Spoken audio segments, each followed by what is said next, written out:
CPM അങ്ങനെയാണ്. പ്രത്യേകിച്ച് പിണറായി വിജയൻ. സ്വന്തക്കാരേതെങ്കിലും കുഴപ്പത്തിൽ ചെന്ന് ചാടിയാൽ അവരെ സംരക്ഷിക്കും. അത് പണ്ടേ ഉള്ള ഒരു രീതിയാണ്. അതിപ്പോൾ ഈ അന്വേഷണത്തെ നേരിടുന്ന പബ്ലിക് സർവീസ് കമ്മീഷൻ PSC ആണെങ്കിലും, ശബരിമലയിലെ സ്വർണം കവർച്ച ചെയ്ത കേസിലെ പ്രതികളായാലും, നമുക്ക് വേണ്ടപ്പെട്ടവരാണോ, നമ്മുടെ സ്വന്തക്കാരാണോ, ഇഷ്ടക്കാരാണോ, വാത്സല്യഭാജനങ്ങളാണോ, അവരെ സഹായിക്കുക എന്നുള്ളത് CPMൻ്റെ ഒരു അലിഖിതമായ നിയമമാണ്. പ്രത്യേകിച്ച് പറഞ്ഞല്ലോ പിണറായി വിജയൻ. ഇപ്പോഴീ PSCയുടെ അന്വേഷണം നടക്കുക, പ്രത്യേക അന്വേഷണ സംഘം. അവിടെ ചില കൊടരായ്മകൾ നടന്നു, അതൊക്കെ പുറത്തു വന്നു, സംഗതികൾ തെളിഞ്ഞു, നാട്ടുകാർക്ക് മനസ്സിലായി. അന്വേഷണം നടക്കുക. PSC പറഞ്ഞ് ഞങ്ങൾ തന്നെ അന്വേഷിച്ചോളാമെന്ന്. അപ്പോൾ ഗവൺമെൻറ് പറഞ്ഞ് അത് വേണ്ട, നിങ്ങളെക്കുറിച്ച് നിങ്ങൾ തന്നെ അന്വേഷിക്കണ്ട, ഞങ്ങൾ അതിനൊരു പ്രത്യേക അന്വേഷണ സംഘത്തെ വെക്കാം. അപ്പോൾ ഇങ്ങനെ അന്വേഷണം നടന്നുകൊണ്ടിരിക്കുമ്പോഴാണ് CPI പതിവ് പോലെ മുക്കറയിട്ടുകൊണ്ട് വന്നിരിക്കുക ഈ അന്വേഷണം സംബന്ധിച്ച കാര്യങ്ങളിൽ. അതൊക്കെ ആര് ഗവനിക്കുന്നു? CPI അങ്ങനെ ഓരോന്ന് പറയും, അതൊക്കെ ആരെങ്കിലും മൈൻഡ് ചെയ്യുമോ? ചേട്ടാ, ഞങ്ങളുടെ കേന്ദ്ര കമ്മിറ്റി അവർ ഞങ്ങളോട് പറഞ്ഞു ഈ ശബരിമലയിലെ സ്വർണ്ണക്കവർച്ച കേസിൽ പത്മകുമാറിനെതിരായിട്ട് നടപടിയെടുക്കണമെന്ന്. അതുപോലെ ഞങ്ങൾ അനുസരിച്ചില്ല. ഇപ്പോൾ ദാ നിയമസഭാ തെരഞ്ഞെടുപ്പിലെ പരാജയം, അതിൻ്റെ മുഴുവൻ കാരണവും സംസ്ഥാന കമ്മിറ്റി അല്ലെങ്കിൽ സംസ്ഥാന നേതൃത്വത്തിനാണെന്നാണ് ഇപ്പം കേന്ദ്ര കമ്മിറ്റി പറയുന്നത്. കൂട്ടത്തിൽ പിണറായി വിജയൻ ഒരു ഒളിയമ്പ്. അദ്ദേഹം പൊതുസമ്മേളനങ്ങളിൽ സംസാരിച്ചത് ശരിയായില്ല, മാധ്യമങ്ങളോട് ഇടപെടുമ്പോഴുള്ള പെരുമാറ്റം ശരിയായിരുന്നില്ല, പൊതുയോഗങ്ങളിൽ പാർട്ടിക്കാരോട് ഇടപെട്ട രീതി, ഇതൊക്കെ പാർട്ടിയിൽ നിന്ന് ജനങ്ങളെ അകറ്റി. ഇതൊക്കെ പറഞ്ഞ ഒരു റിപ്പോർട്ട് ഇപ്പോൾ വന്നു. റിപ്പോർട്ട് തയ്യാറാക്കി അത് പാസ്സാക്കിയത് മാത്രമല്ല, വെബ്സൈറ്റിലും ഇട്ടു, നാട്ടുകാർ വായിച്ചു, ദൈതാ വാസ്തുവിൽ സംഭവിച്ചു എന്ന് പറഞ്ഞിട്ട്. എന്നിട്ട് ഞങ്ങൾ മൈൻഡ് ചെയ്തു? ഞങ്ങൾ ഗവനിച്ചോ? ഇല്ലല്ലോ. പിന്നെയാണ് CPIയുടെ ഈ പ്രതിഷേധം. അതൊന്നും ഞങ്ങൾ കാര്യമാക്കാൻ പോകുന്നില്ല. PSC എന്ന് പറയുന്ന ഒരു ഭരണഘടനാ സ്ഥാപനമാണ്. ഇപ്പോഴവിടെ ഇരിക്കുന്ന മുഴുവൻ പേരും ഞങ്ങളുടെ ആൾക്കാരാണ്. കഴിഞ്ഞ 10 വർഷമായിട്ട് ഞങ്ങൾ നിയമിച്ചവരാ, അല്ലാതെ ഒരു ഒറ്റ കുഞ്ഞുപോലും അവിടെ ഇല്ല. അവർ കഴിഞ്ഞ 10 വർഷം ഞങ്ങൾ പറഞ്ഞതൊക്കെ ചെയ്തുകൊണ്ടിരിക്കുകയായിരുന്നു, ഓരോരോ കാര്യങ്ങൾ. അപ്പോൾ അങ്ങനെയുള്ളവർക്ക് ഒരു അക്കിടി പറ്റിയാൽ കൂടെ നിൽക്കണ്ടായോ? അതല്ലയോ അന്തസ്സുള്ളവർ ചെയ്യേണ്ടത്. അല്ലാതെ അന്നേരം തള്ളിപ്പറയുക, പ്രത്യേക അന്വേഷണ സംഘം വരുന്നുണ്ടെങ്കിൽ വാലും ചുരുട്ടി പോവുക, അതൊന്നും CPMൻ്റെ രീതികളല്ല. ഞങ്ങളവരെ പിന്തുണയ്ക്കും, അവർക്ക് വേണ്ടി സംസാരിക്കും, കട്ടയ്ക്ക് കൂടെ നിൽക്കുകയും ചെയ്യും. അതാണ് ഇപ്പോൾ നടന്നിരിക്കുന്നത്. പ്ലാനിംഗ് ബോർഡിലെ ഒരു ചീഫിൻ്റെ നിയമനം വലിയ ശമ്പളമുള്ള ഒരു തസ്തികയാണ്. അവിടെ പാർട്ടിക്ക് വേണ്ടപ്പെട്ട ഒരാളെ നിയമിക്കണം. അങ്ങനെ പാർട്ടി തീരുമാനിച്ചു കഴിഞ്ഞാൽ നടത്തിയിരിക്കും, നിയമിച്ചിരിക്കും. അത് ഞങ്ങളുടെ രീതിയാണ്. അപ്പോൾ അതിനുള്ള എഴുത്ത് പരീക്ഷ നടന്നു. ആ എഴുത്ത് പരീക്ഷയിൽ ഞങ്ങൾക്ക് താല്പര്യമുള്ള ഇയാളിന് 58 ചോദ്യങ്ങളുടെ ഉത്തരം അറിയത്തില്ലായിരുന്നു. അതുകൊണ്ടത് എഴുതിയില്ല.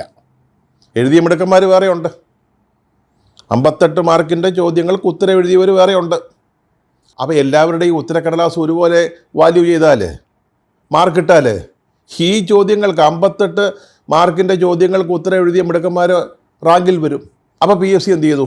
ഈ 58 ചോദ്യങ്ങളുടെ ഉത്തരം ആരുടെയും വാല്യൂ ചെയ്തില്ല. നമ്മുടെ സ്വന്തക്കാരൻ അതിന് ഉത്തരം എഴുതിയിട്ടില്ല. എഴുതിയവരുടേതടക്കം ആ 58 മാർക്കിനുള്ള ചോദ്യങ്ങൾ നമ്മളങ്ങ് റദ്ദാക്കി. അത് ചെയ്തില്ല. അങ്ങനെ വന്നപ്പം നമ്മുടെ ആളിൻ്റെ റാങ്ക് കിട്ടി, ഈ ഉയർന്ന തസ്തികയിൽ നിയമിക്കുകയും ചെയ്തു. ഞങ്ങൾ ചോദിക്കുന്നത്, ഇതുപോലെ പാർട്ടിക്ക് വേണ്ടി കട്ടയ്ക്ക് നിന്ന ഒരു സംവിധാനത്തെ, അല്ലെങ്കിൽ അതിക്രമം കാണിച്ച ഒരു സംവിധാനത്തെ, അന്യായമായിട്ട് പാർട്ടിക്ക് വേണ്ടി നിലകൊണ്ട ഒരു സംവിധാനത്തെ എങ്ങനെയാണ് നമ്മൾ കൈവിടുക? ഇപ്പോൾ ഏറ്റവും അവസാനം പുറത്ത് വന്നിരിക്കുന്നത് എന്താ? ഹോട്ടൽ മാനേജ്മെൻറ്റ് കോഴ്സിലെ അസിസ്റ്റൻറ്റ് പ്രൊഫസർ നിയമനം. അവിടെ എന്താ ഈ PCയിലെ മിടുക്കന്മാർ ചെയ്തത്? ആലോചിച്ച് നോക്കണം എന്തൊരു സാമർഥ്യമാണെന്ന്. എഴുത്ത് പരീക്ഷയിൽ 200-ൽ 100-ലേറെ മാർക്ക് കിട്ടിയ ആളുകളെ അങ്ങ് തട്ടി. എന്നിട്ടോ 27.67 മാർക്ക് മാത്രം കിട്ടിയ ആളിനെ ഉൾപ്പെടുത്തിക്കൊണ്ട് ഒരു റാങ്ക് ലിസ്റ്റ് പ്രസിദ്ധീകരിച്ചു. എങ്ങനെയുണ്ട്? ഞങ്ങൾ നിയമിച്ച PSC മോശമൊന്നും അല്ലല്ലോ. അതാണ്, ഞങ്ങൾ എപ്പോഴും മിടുക്കന്മാരെ മാത്രമേ ഓരോ സ്ഥാനങ്ങളിൽ വയ്ക്കത്തുള്ളൂ, ആവശ്യത്തിന് ഉപകരിക്കുന്ന ആളുകളെ. അപ്പോൾ ഇങ്ങോട്ട് സഹായം ചെയ്യുന്നവരെ നമ്മൾ അങ്ങോട്ട് സഹായിക്കണമല്ലോ. PSCയുടെ ഭാഗത്തുനിന്ന് നമുക്ക് സഹായം കിട്ടുന്നുണ്ട്, അപ്പം തിരിച്ചും ചെയ്യണം. PSCയും അത് തന്നെയാണ് വിചാരിക്കുന്നത്. ഞങ്ങൾക്ക് ഈ വലിയ സുഖ സൗകര്യങ്ങളോടുകൂടിയ മുന്തിയ ശമ്പളത്തോടു കൂടിയ പദവികൾ തരുന്നവരോട് അങ്ങോട്ടും നന്ദി കാണിക്കണ്ടായോ? PSC ചെയർമാൻ ഏതാണ്ട് 4 ലക്ഷം രൂപ വരെ ശമ്പളമാണ്. ഒരംഗത്തിന് 3 ലക്ഷം രൂപ കിട്ടും. കാലാവധി പൂർത്തിയാക്കുകയാണെങ്കിൽ ആദ്യത്തെ വർഷം കിട്ടുന്ന പെൻഷൻ ഏതാണ്ട് 1.5 ലക്ഷം വരും. മറ്റൊത്തിരി സൗകര്യങ്ങളാണ്. അതൊക്കെ എങ്ങനെയാണ് കിട്ടിയത്? ഗവൺമെൻറ് തന്നതല്ലയോ? മുന്നണിയിലെ കക്ഷികളുടെ റെപ്രസെൻറ്റേഷൻ്റെ അടിസ്ഥാനത്തിൽ വന്നവരല്ലയോ? അപ്പോൾ ഞങ്ങൾക്ക് ഈ സൗകര്യങ്ങൾ തന്നവരോട് ഞങ്ങൾ അങ്ങോട്ടും നന്ദി കാണിക്കും. അതല്ലയോ അതിൻ്റെ മര്യാദ? അങ്ങനല്ലയോ ചെയ്യേണ്ടത്? ഞങ്ങളത് ചെയ്തതേ ഉള്ളൂ. അപ്പോൾ സ്വാഭാവികമായിട്ടും ഞങ്ങൾക്കൊരു അക്കടി പറ്റിയാൽ CPM ഞങ്ങളെ സഹായിക്കാൻ വരും. അതിനെന്താ ഇത്ര കുറ്റം? അതുകൊണ്ടാണ് ഇപ്പോൾ പിണറായി വിജയൻ തന്നെ രംഗത്ത് വന്നിരിക്കുന്നത്. അദ്ദേഹം എന്താ പറഞ്ഞത്? ഇത് PFCയുടെ വിശ്വാസ്യത തകർക്കാനുള്ള ഒരു നീക്കമാണ്. അവിടെ PFCക്ക് ഒരു സ്വന്തം സംവിധാനമുണ്ട്, വിജിലൻസ് സംവിധാനം. അവരത് ഫലപ്രദമായിട്ട്, വെറുതെയല്ല, ഫലപ്രദമായിട്ട് അന്വേഷിച്ചുകൊണ്ടിരിക്കുകയായിരുന്നു. അപ്പോൾ അതാണ്ട് ഈ ഗവൺമെൻറ് പ്രത്യേക അന്വേഷണ സംഘത്തെ വെച്ചിരിക്കുന്നു. അതിലൊരു ഗൂഢലാക്കുണ്ട്. ലക്ഷ്യം വേറെയാ. എങ്ങനെയെങ്കിലും PFCയുടെ ക്രെഡിബിലിറ്റി, വിശ്വാസ്യത തകർക്കണം. അത് ഞങ്ങൾ സമ്മതിക്കത്തില്ല. പക്ഷേ ഗവൺമെൻറ് എന്താ പറയുന്നത്? സ്വന്തം അന്വേഷണ സംഘത്തെ കൊണ്ട് അന്വേഷിപ്പിച്ചിട്ട് ആരും അങ്ങനെ രക്ഷപ്പെടാൻ നോക്കണ്ട. കട്ടവർ തന്നെ ഈ കൊള്ളയെക്കുറിച്ച് അന്വേഷിക്കുന്നത് നല്ലതെന്നാണ് CPMൻ്റെ ഒരു ലൈന്. അതിലൊരു ന്യായമുണ്ട് കേട്ടോ. ആരാ കട്ടത്? എങ്ങനെയാണ് മോഷ്ടിച്ചത്? ഈ കവർച്ച മുതൽ എവിടെയാണ് സൂക്ഷിച്ചിരിക്കുന്നത്? ഇതൊക്കെ അവർക്ക് നന്നായിട്ടറിയാം. അവരന്വേഷിച്ചാലാണ് കാര്യങ്ങൾ പെട്ടെന്ന് നടക്കുക. പക്ഷേ അത് വേണ്ട. അങ്ങനെയാണ് സതീശൻ സർക്കാരിൻ്റെ തീരുമാനം. അതുകൊണ്ട് പ്രത്യേക അന്വേഷണ സംഘം അത് വേണ്ടതുപോലെ അന്വേഷിക്കട്ടെ. ഇപ്പോൾ അവസാനം PSC ചെയർമാൻ്റെ വാതിൽക്കൽ വരെ പോലീസ് എത്തി നിൽക്കുക. അവിടെ പോലീസ് ഒന്ന് മുട്ടുമ്പോഴേ തുറന്നേ പറ്റൂ. ചെയർമാൻ്റെ ഫോണ് അത് അന്വേഷിക്കാൻ തീരുമാനിച്ചിരിക്കുക. അതിലെ കോളുകൾ ആരെയൊക്കെ വിളിച്ചു, ഇങ്ങോട്ട് ആരൊക്കെ വിളിച്ചു, അപ്പോൾ ഫോൺ പരിശോധിക്കാൻ തീരുമാനിച്ചിരിക്കുക. ആ സമയത്താണ്, അതായത് PSC ചെയർമാനിലേക്ക് അന്വേഷണം നീളുന്നു എന്ന് വന്നിടത്താണ് ഇപ്പോൾ പിണറായി വിജയൻ PSCയെ സംരക്ഷിക്കുക എന്ന ഉദ്ദേശത്തോടുകൂടി വന്നിരിക്കുന്നത്. അദ്ദേഹം ഒരു പ്രസ്താവന ഇറക്കുക മാത്രമല്ല ചെയ്തത്, പാർട്ടി അവരുടെ സൈബർ പോരാളികളോട് പറഞ്ഞു. സോഷ്യൽ മീഡിയയിൽ പാർട്ടിക്ക് വേണ്ടി പോരാടുന്ന ആളുകളുണ്ടല്ലോ, അവരോട് പറഞ്ഞു നിങ്ങൾ രംഗത്തിറങ്ങിക്കോളാൻ. അപ്പോൾ പാർട്ടി പ്രവർത്തകർ, അണികൾ, ഇവരെല്ലാം രംഗത്ത് വന്നിരിക്കുക PSCയെ രക്ഷിക്കാൻ വേണ്ടി. PSCയുടെ വിശ്വാസ്യത തകർക്കരുത് എന്ന് പറഞ്ഞുകൊണ്ട്. PSCയുടെ വിശ്വാസ്യത നഷ്ടപ്പെടാൻ പാടില്ല. അതൊരു ഭരണഘടനാ സ്ഥാപനമാണ്.